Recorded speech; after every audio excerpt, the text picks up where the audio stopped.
Dios les bendiga. De verdad disfruto mucho de este momento de poder estar.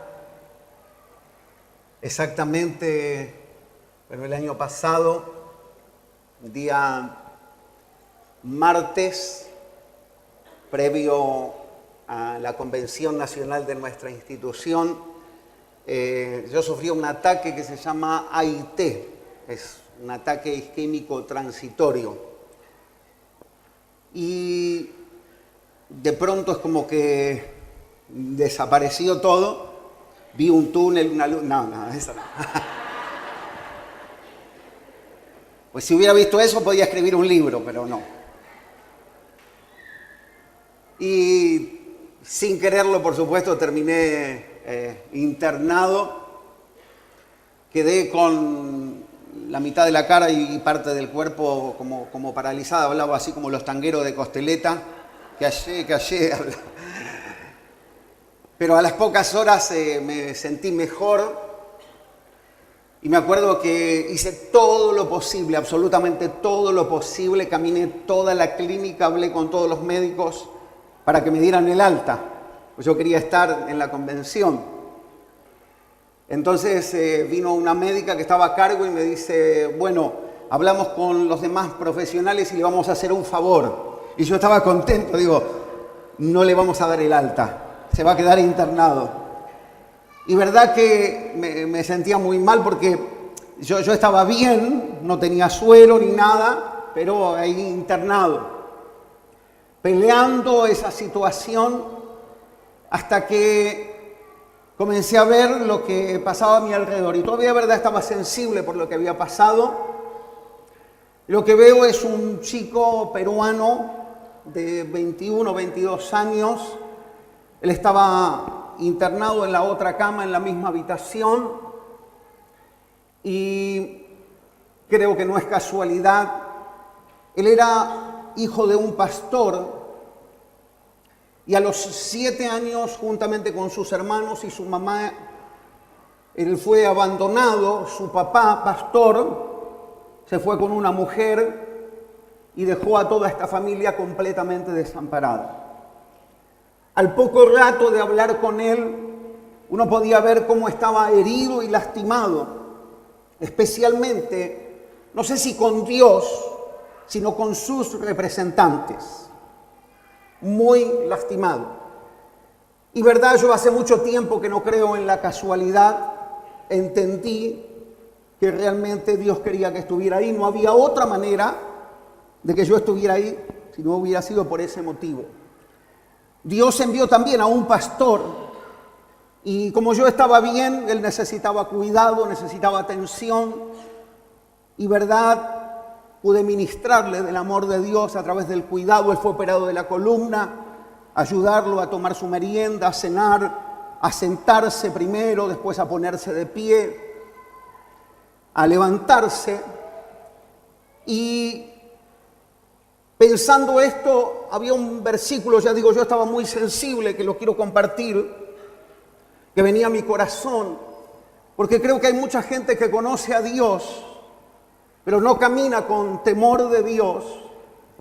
Y la palabra de Dios dice, Mateo 18, versículo 6, y cualquiera que haga tropezar a alguno de estos pequeños que creen en mí, mejor le fuera que se colgase al cuello una piedra de molino de asno y que se le hundiese en lo profundo del mar. Ay del mundo por los tropiezos, porque es necesario que vengan tropiezos, pero hay de aquel por quien viene el tropiezo. Por tanto, si tu mano, o sea, lo que haces, o tu pie, a donde vas, te es ocasión de caer, córtalo y échalo de ti.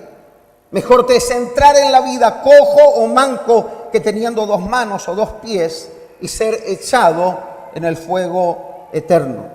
Si tu ojo te es ocasión de caer, sácalo y échalo de ti. Mejor te es entrar con un ojo solo en la vida que teniendo 2 ojos ser echado en el infierno de fuego. Tremendo. Sí. Después de unos días le dieron de alta y realmente yo puedo dar testimonio que hubo una restauración de este chico en su relación con Dios y un testimonio para toda su familia. Luego de que dieron el alta a él, se internó Rubén, un hombre de 79 años, con mal de Parkinson, muy deteriorada su salud. Y este hombre había estudiado en un seminario y había tenido problemas, y vuelvo al mismo caso, no tanto con Dios, aunque lo que le había pasado con aquellas personas que eran sus autoridades en lo espiritual le había provocado tropiezo y se había apartado de su relación con Dios. Y él me decía: Jerónimo, hice todo lo opuesto a todo lo que había aprendido con mi vida. Todo lo opuesto a lo que había aprendido. Y allí estaba, enojado con parte de su familia, con falta de perdón.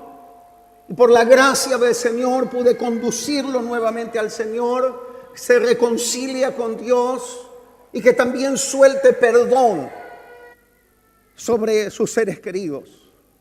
Y vuelvo a esto, yo estaba sensible por causa de este tema y también pensaba que él estaba en un momento en que en cualquier momento podía partir, pero en su corazón había enojo para con Dios, para con personas, falta de perdón. Qué tremendo esto de caminar y quizás de conocer y de saber ciertas cosas del Señor, pero que nuestro corazón no esté preparado, ordenado, porque creemos en esta gran promesa, creemos que el Señor viene pronto a buscar a su iglesia. Amén. Y que nosotros como pueblo de Dios estemos alineados en nuestra vida, en nuestro corazón, y que nuestra manera de vivir conforme a la esperanza que tenemos sea de excelencia, agradando y honrando a Dios en todo. Amén. Yo quiero compartir con ustedes, y lo vamos a hacer a través de un PowerPoint, de alguna manera nuestra postura, porque creo que a partir de esta charla vamos a establecer bases sobre este tema, la segunda venida del Señor, o la promesa, la gran promesa. Y quiero que con mucha atención prestemos atención y también leamos con cierto detenimiento la palabra. Es muy importante para el desarrollo de los demás temas que nosotros entendamos, tengamos una base, un fundamento. Quiero decirles que sobre este tema no 50, sino hay 500 posturas diferentes maneras de ver, pero nosotros creo que como iglesia tenemos una postura, tenemos un pensamiento, y quiero que juntos podamos estudiar esto a través de la palabra del Señor. En primer lugar, nosotros creemos que el arrebatamiento de la iglesia ocurrirá cuando Jesucristo regrese por los suyos. Amén. ¿Estamos de acuerdo? Seguimos. En ese momento, y ya lo vamos a ver con versículos, los que hayan muerto siendo salvos serán resucitados primero y trasladados junto con aquellos creyentes que se encuentren vivos para estar con el Señor. Amén. ¿Lo vemos de nuevo? Sí. En ese momento, repito, los que hayan muerto siendo salvos serán resucitados primero y trasladados junto con aquellos creyentes que se encuentren vivos para estar con el Señor. Seguimos. Este acontecimiento puede ocurrir en cualquier momento. Amén. Diga conmigo, en cualquier momento. Y será antes de la gran tribulación. Y ahora vamos a ver Tesalonicenses, primera de Tesalonicenses, capítulo 4, versículos 14 al 18. De todos modos, aquí van a estar citados los textos, así que ustedes pueden después anotar la cita bíblica.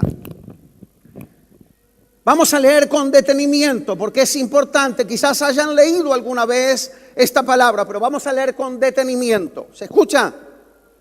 Bien. Porque si creemos que Jesús murió y resucitó, ¿cuántos creen esto?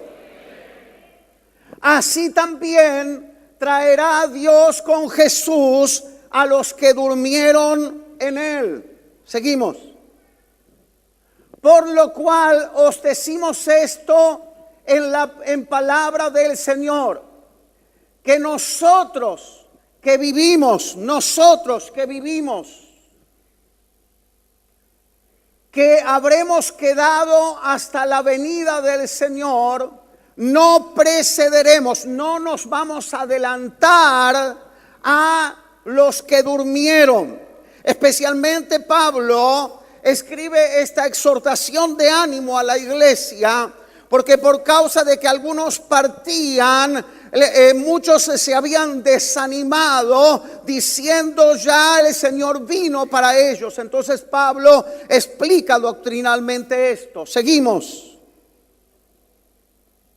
Porque el Señor mismo, digan conmigo, el Señor mismo, con voz de mando, con voz de arcángel y con trompeta de Dios, descenderá del cielo y los muertos en Cristo resucitarán primero.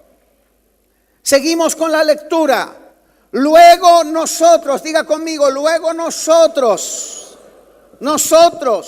los que vivimos, los que hayamos quedado, seremos arrebatados juntamente con ellos en las nubes para recibir al Señor en el aire, y así estaremos siempre con el Señor. Por tanto, alentaos los unos a los otros con estas palabras. Amén. ¿Y sabe cuál era la palabra? Maranata. El Señor viene pronto. Amén.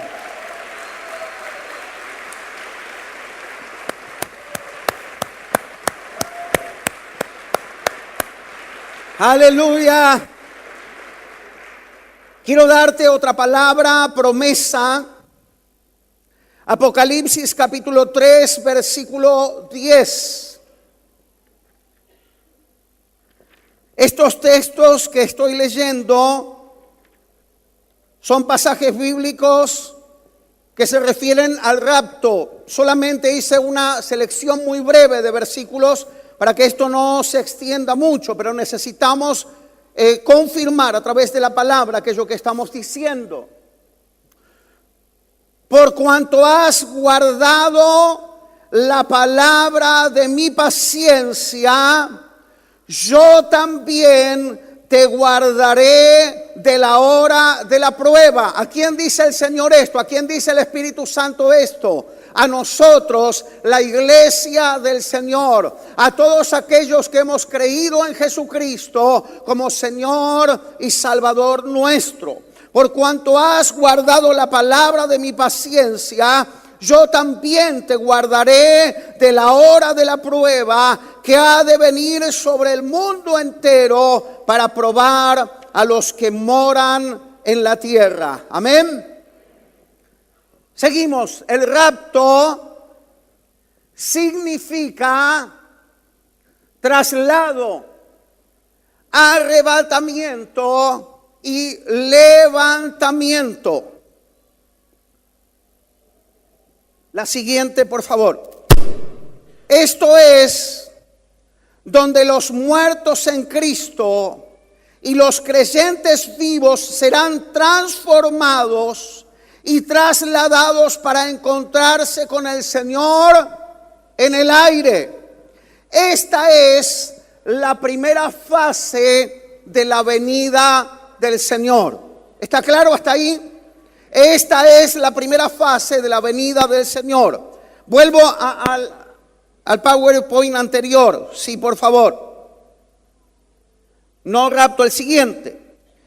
Esto es donde los muertos en Cristo y los creyentes vivos serán transformados y trasladados para encontrarse con el Señor en el aire. Preste atención a ese detalle porque es muy importante entenderlo.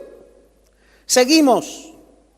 La segunda venida de Cristo y el reino milenial. No voy a entrar en detalles, pero sí necesariamente tenemos que mencionar esto. Creemos que la segunda venida de Cristo en gloria será cuando el Señor regrese con sus santos a la tierra para establecer su reinado físico y visible por 1000 años. Amén. Solamente una mención.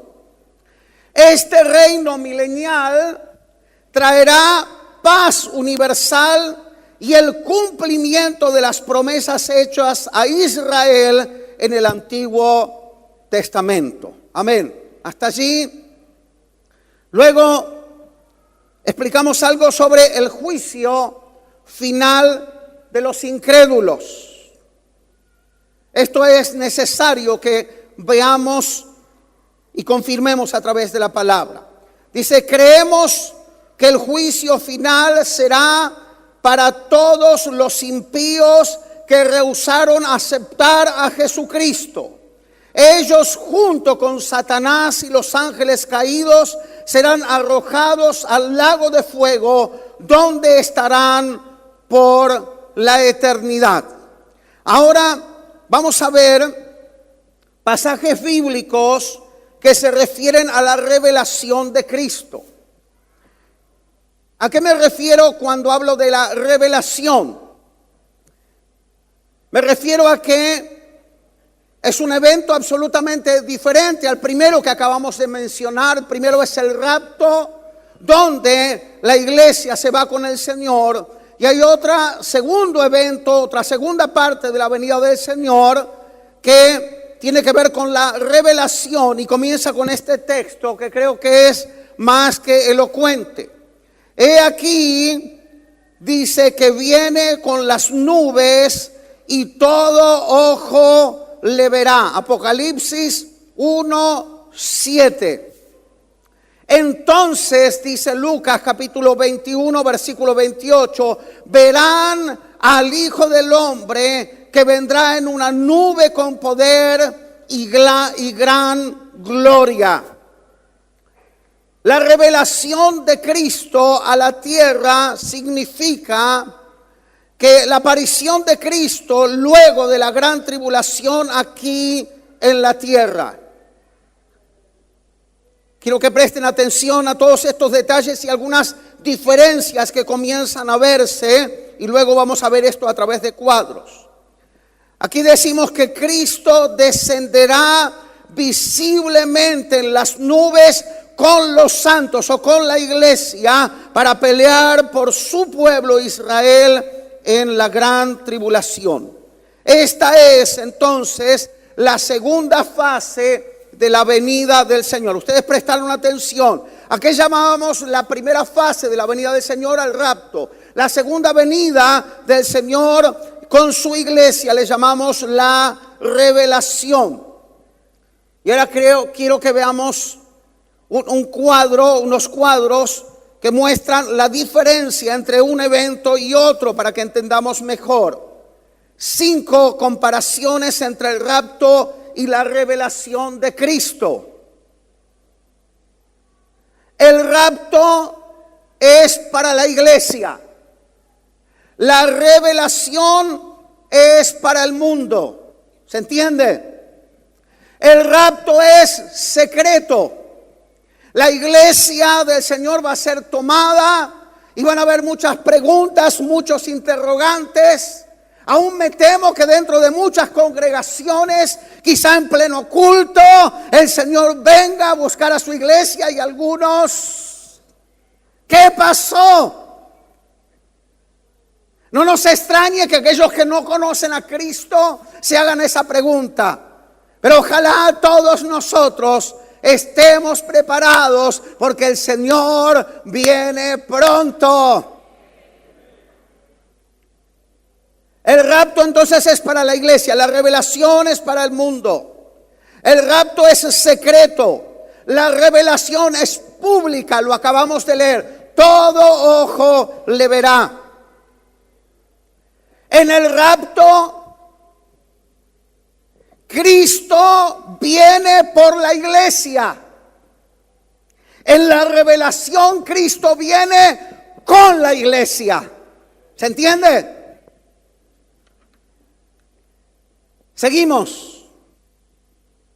El rapto, cuando el Señor levante a su iglesia, la iglesia sea levantada, el rapto le permitirá al anticristo manifestarse. La revelación pondrá fin al ministerio del anticristo. ¿También se entiende? Repito, el rapto le permitirá al anticristo manifestarse. Ya no va a estar aquello que lo detenía. Se va a manifestar abiertamente. Pero la revelación, la segunda venida de Cristo, pondrá fin al ministerio de Cristo. Al ministerio, del anticristo. Se terminó porque viene el Señor. Ya no como el Cordero. Sí, el Cordero de Dios que quita el pecado del mundo, sino como el león de la tribu de Judá que regirá con vara de hierro. Amén. Gloria a Dios. Aleluya. La autoridad de nuestro Dios, de nuestro Señor. El rapto es gozo para los creyentes. El Señor viene pronto. ¿Sabe que se han hecho muchos estudios sobre la humanidad? Y estos estudios llegaron a la conclusión que la mortalidad humana es del 100%. ¿Entendió? Que nos vamos a morir todos. Eso significa. Porque esto de que el Señor viene, hay un tiempo definido para su venida. Pero si me toca partir ya, el Señor vino para mí. Y eso hay que entenderlo. Y hay que estar siempre preparado, caminando en excelencia en la voluntad de Dios. Por eso decía, qué triste una persona que quizá ha conocido ciertas cosas del Señor y ha vivido opuestamente a la voluntad de Dios. Qué triste que una persona no tiene sus cosas arregladas con su prójimo. Porque el perdón, cuando se detiene el perdón sobre nuestra vida, también se detiene el perdón de Dios. Jesús nos enseñó a orar: perdona nuestras deudas, nuestras ofensas, así como nosotros perdonamos a aquellos que nos ofenden. No te puedes ir de esta convención de acuerdo a esta palabra sin resolver cosas en tu corazón. El Señor viene pronto. Y ya digo, puede ser en ese gran evento que anuncia la palabra. O puede ser que nos toque, como yo jamás imaginé, estar tan cerca de una situación como esta. Sí, y tuve que rever mi propia vida, mi propio corazón. Sí, qué bueno es vivir ordenadamente en la voluntad de Dios. Qué bueno es vivir ordenadamente en nuestras relaciones. Qué bueno es guardar nuestro testimonio y caminar en santidad. Qué bueno es, no con temor, sino con una santa expectativa de que el Señor viene pronto. Amén. Los cielos nuevos y tierra nueva. Creemos que habrá cielos nuevos y tierra nueva, donde morará la justicia. Allí vivirán todos los santos por la eternidad. Amén. Hasta allí de alguna manera un breve repaso. Les digo que hay algunas copias de este material para que las iglesias puedan multiplicarlo si así ustedes quieren. Ahora vamos a ver el aspecto práctico, y esto que yo voy a hacer solamente es una breve introducción de aquellos temas que van a desarrollar demás pastores de nuestra institución con sabiduría del Señor. Pero vamos a trabajar sobre esta pregunta: ¿qué nos desafía el Señor para poder ser levantados en el rapto? ¿Cuál es el desafío? Yo quiero que veamos juntos. Lo primero es a congregarnos con regularidad. Hay una tendencia, una movida a querer separar las cosas, a querer separar nuestra devoción en nuestra relación con Dios de la iglesia del Señor. Pero créame, mi hermano, no estoy diciendo yo, sino hay un amplio testimonio de la palabra que estas dos cosas van juntas. Hay un lugar donde Dios te plantó, te sembró, para que expreses tu fe, tu adoración, para que estés en comunión con tus hermanos, para que tu vida sea afirmada y confirmada cada día. Yo no sé qué pasará por su iglesia, pero yo sé que hay gente que a veces por 15 días o 20 días no la vemos en la iglesia. Y yo le puedo asegurar que pasan muchas cosas en ese lapso. Si muchos de los que estamos aquí congregándonos y siendo fieles, caminamos con luchas y nuestra fe es probada, imagínese aquel que se da este margen de tiempo. Yo he hablado con hermanos que después de un tiempo de no congregarse, cuando hablaba con ellos parecía, mis hermanos, que ya pensaban que Dios no existía, que Dios los había desamparado. Muy importante es congregarnos, ser parte de la vida de la iglesia. Escuche, no estoy hablando solamente de ocupar un asiento en la iglesia. Estoy hablando de participar de la vida de la iglesia, de ser parte de la comunión, de ser alguien para que Dios te usa para alentar y bendecir a otros a que permanezcan en la fe de Jesucristo. No dejando de congregarnos como algunos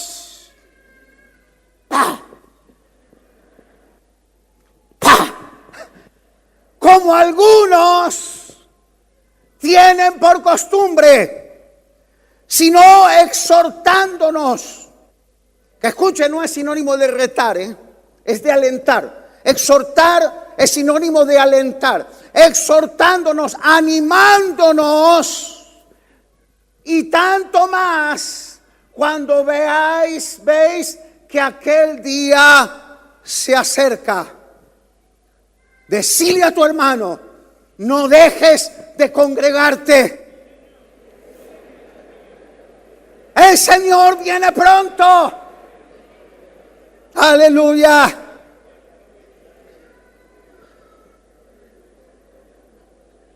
Segundo,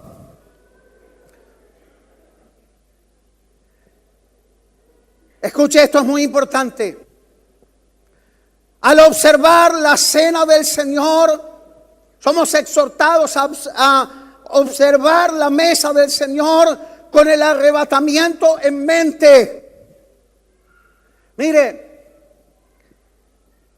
es verdad que todas las cosas cambian. Y participar de la mesa del Señor a veces se hace un tanto rutina. Me comentaron, no sé en qué iglesia ocurrió, que estaban sirviendo el pan y dijo un chico, ¿y no hay un pedacito de queso también?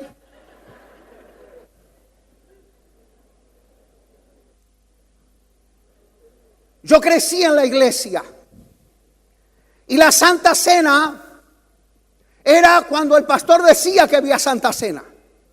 Y podía ser 1 o 2 veces al año escasamente. Y verdad que había mucha preocupación por esto. Siempre en esas reuniones bien largas se animaba a arreglar las cosas con algún hermano. Y el de más carácter podrido es que tenía la cola más larga. Viste que todos le venían a pedir perdón. Y yo cuando participaba de la mesa del Señor, agarraba el pan y me temblaba la mano. De verdad les digo, Yo creía, tenía esa convicción que si no tenía mis cosas resueltas, un rayo iba a atravesar el techo de la iglesia y iba a quedar fulminado. Yo sé que no es así. Hay cosas que aprendí. Pero pido a Dios no perder el temor y la reverencia por aquello que estamos haciendo. Cuando participamos de la mesa del Señor, recordamos que Él viene pronto. Y no es un día solamente para estrenar ropa nueva, que está bueno, sino es un día para resolver, para alinear nuestro corazón con el Señor. Y lo explica la palabra.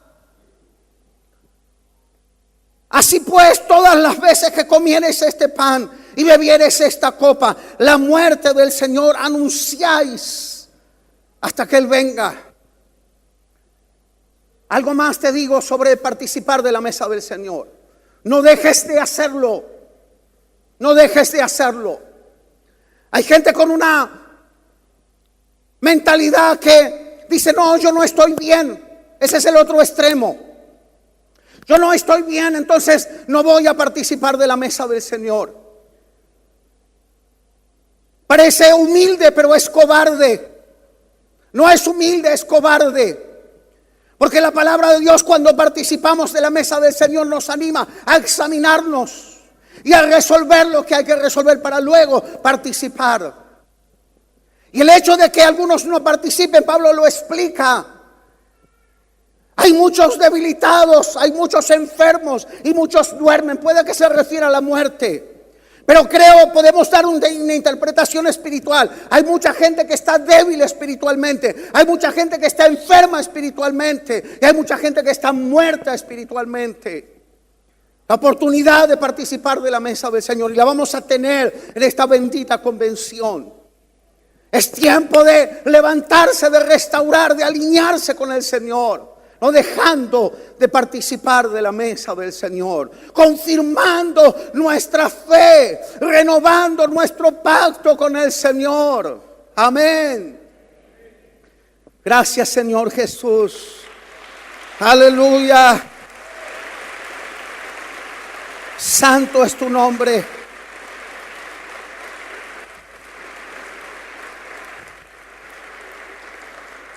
Seguimos. A amar a los creyentes y a todos los hombres.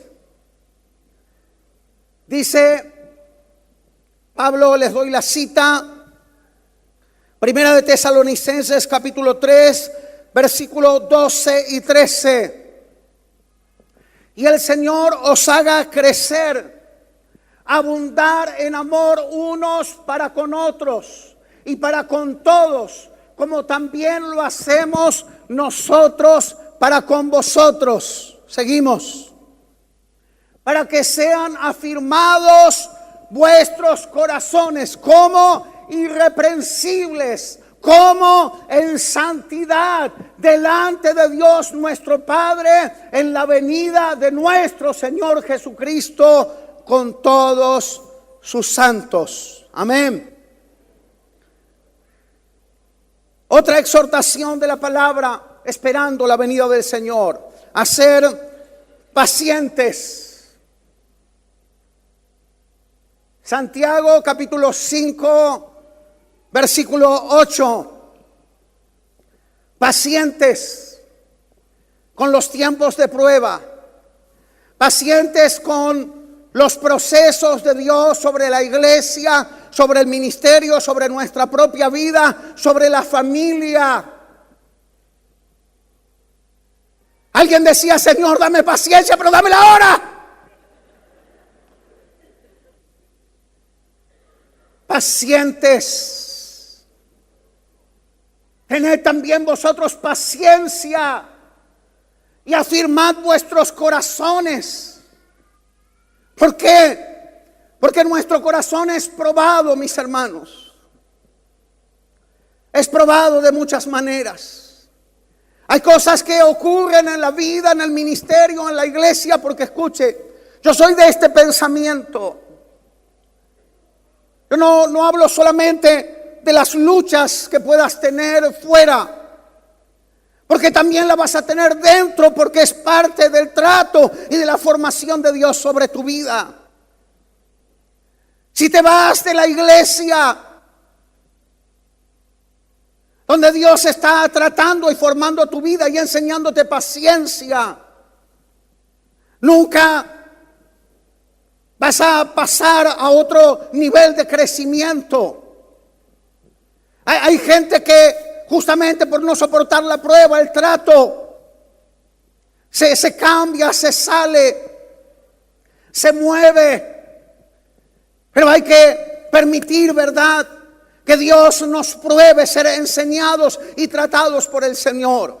Porque si hay disciplina de Dios sobre nuestra vida, dice la palabra que esto acredita que somos hijos. Porque el hijo siempre recibe disciplina y trato del Señor. El bastardo no. El que es legítimamente hijo es tratado y corregido por el Señor. Y Dios pone gente de acuerdo a nuestra necesidad. Dios te pone gente que es como una lima gruesa, donde se prueba y se trata tu carácter. Porque viste que a veces la gente pasa adelante para hacerse orar y dice: pastor, ore por mí para que el Señor me dé paciencia. Y se imagina, así como Naamán, viste que tenía esa película de que iba a salir el profeta y que iba a poner su mano, y yo pensé, decía Naamán, ¿se acuerdan? Y se imagina que de pronto en el culto va a entrar una nube por la puerta trasera de la iglesia, y esa nube se va a posar pocos centímetros sobre su cabeza, y va a salir de esa nube una mano y se va a poner sobre su cabeza, y él va a caer en cámara lenta. Y cuando se levante diga: ay, qué paciencia que tengo ahora. No, no es así, de ninguna manera. Dios nos trata a través de la comunión, del vínculo, del trato, de la relación. Así es como crecemos.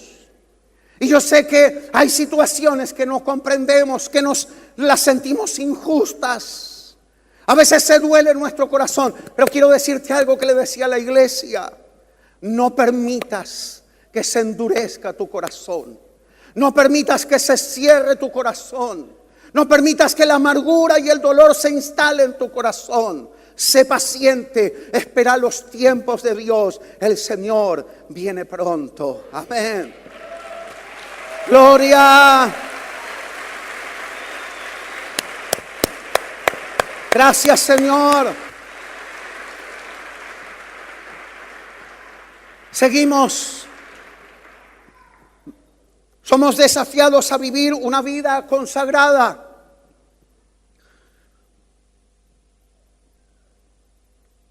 Aquí se usa esta expresión, manifieste.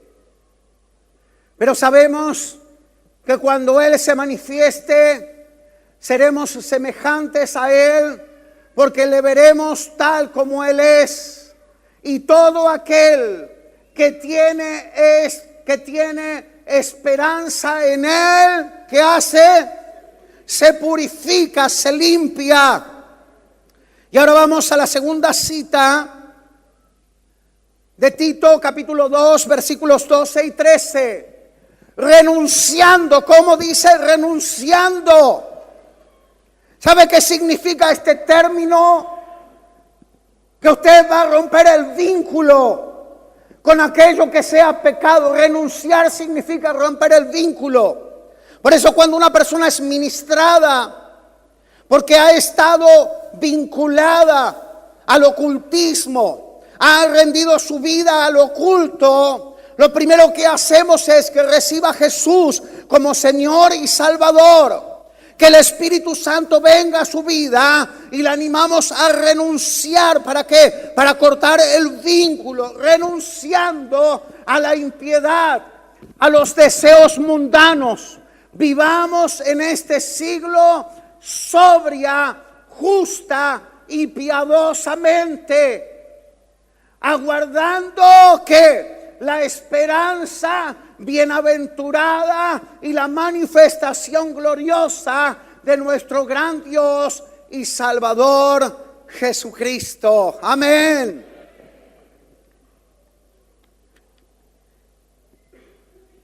Seguimos.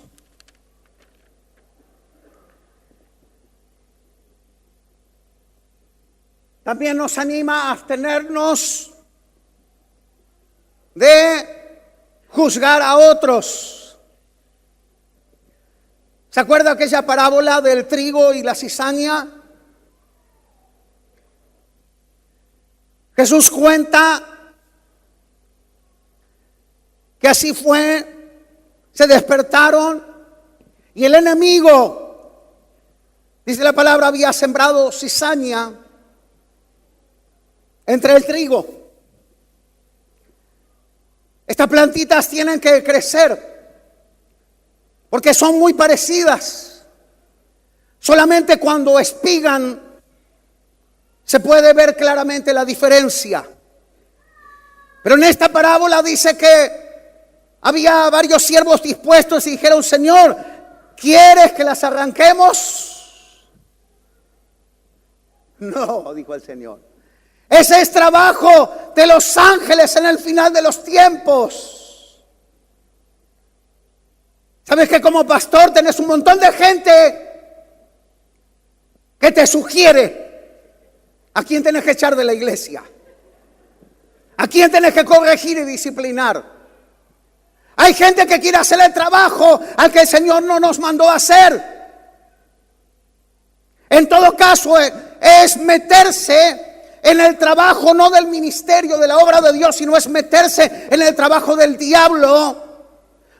Porque es el que acusa a los hermanos de día y de noche.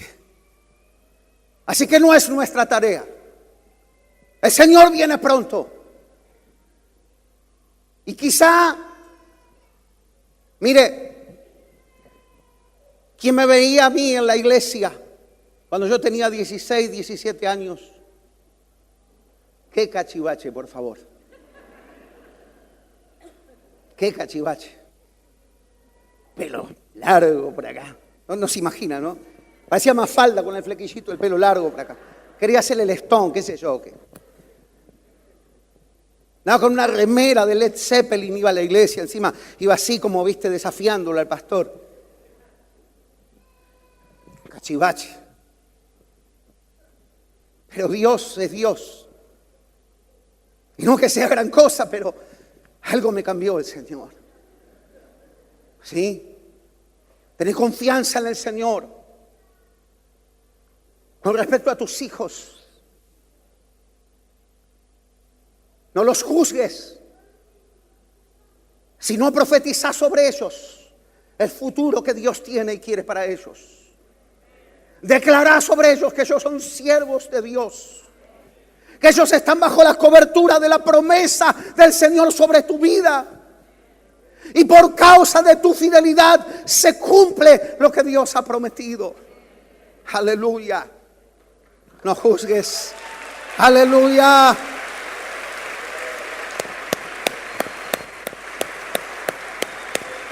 Aleluya. Así que no juzguéis nada antes de tiempo, hasta que venga el Señor. ¿Hasta cuándo? Hasta el lunes, que ya vamos de nuevo para allá. Hasta que venga el Señor, el cual aclarará también lo oculto de las tinieblas. Amén. Seguimos. Y manifestará las intenciones de los corazones, y entonces cada uno recibirá su alabanza de Dios. Si algo no está bien, si algo no te cierra de la iglesia, si algo que está pasando sentís que no está bien, porque quizás tenés discernimiento, no empieces a juzgar, sino orar al Señor, porque hay una promesa que nada de lo que está oculto quedará sin manifestarse. Orar al Señor, porque Dios es juez justo y Él conoce las intenciones profundas del corazón más que nadie. Amén. No juzguemos.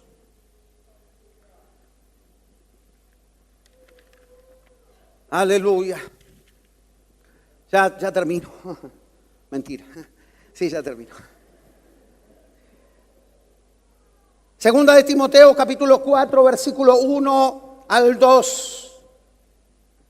Somos animados a predicar la palabra y a ganar almas.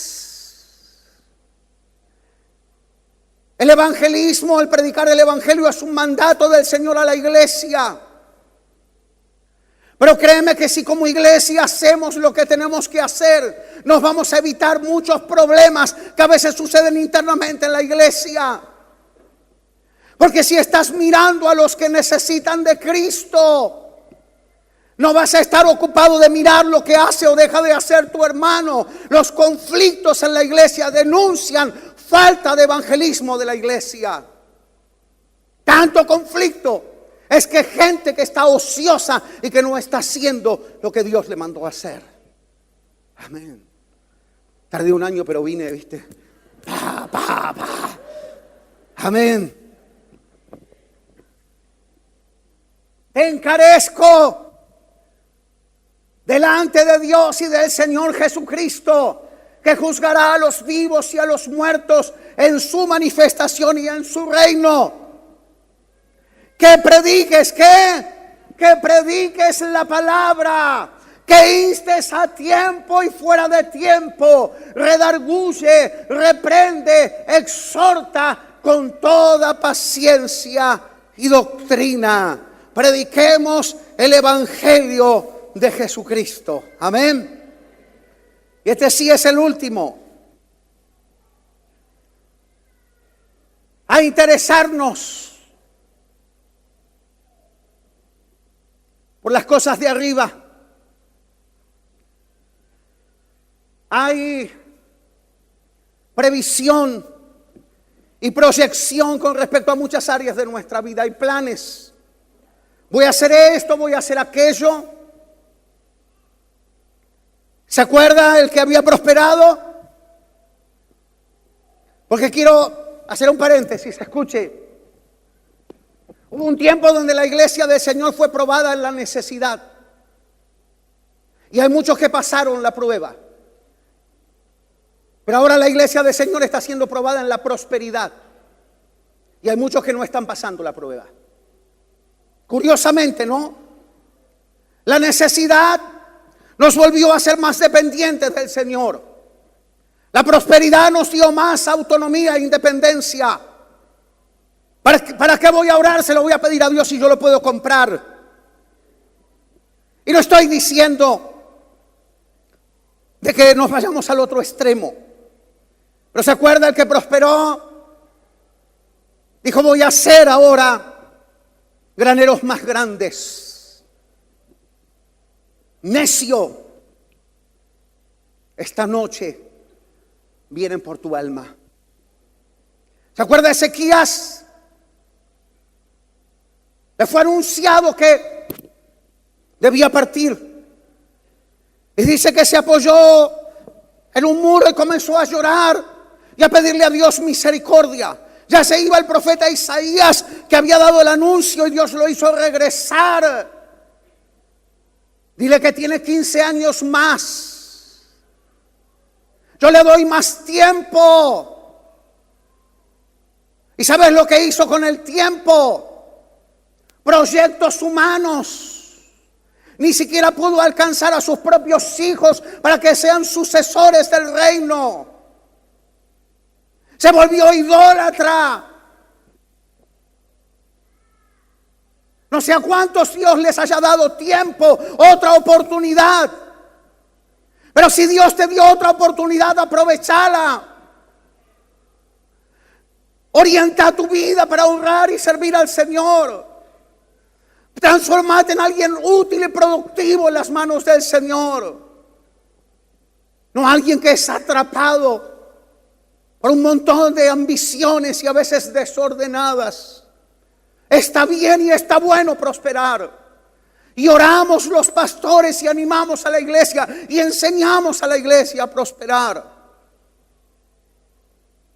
Pero hay un mandato claro del Señor. Capítulo 6 de Mateo, versículos 33. Mas buscad primeramente, diga conmigo, primeramente el reino de Dios y su justicia, y todas las demás cosas serán añadidas, dice el Señor. Amén. Amén. Aleluya. Si pues habéis resucitado con Cristo, buscad las cosas de arriba, donde está Cristo sentado a la diestra de Dios. Poned la mira en las cosas de arriba, no en las de la tierra. Porque habéis muerto y vuestra vida está escondida con Cristo. Vuestra vida está escondida con Cristo en Dios. Cuando Cristo, vuestra vida, se manifieste, entonces vosotros también seréis manifestados con Él en gloria. Amén. Quiero invitarlos a estar de pie. De allí nomás tendría muchas cosas más para decir. Pero vamos a orar y ya disponer nuestro corazón, porque esto es solamente principio. Esto es solamente lo primero. Y hay un proceso, mire, este es un encuentro espiritual. Yo te animo a que valores este tiempo precioso, tiempo de encuentro con el Señor, de encuentro con tus hermanos. Tiempo donde Dios va a estar hablando puntualmente de aquellas cosas que tienen que ser ajustadas y ordenadas en nuestra vida. Y que cuando estemos cerrando esta convención y participando de la mesa del Señor, aleluya, vamos a tener completa paz y seguridad en nuestro corazón, preparados, porque el Señor viene pronto. Amén.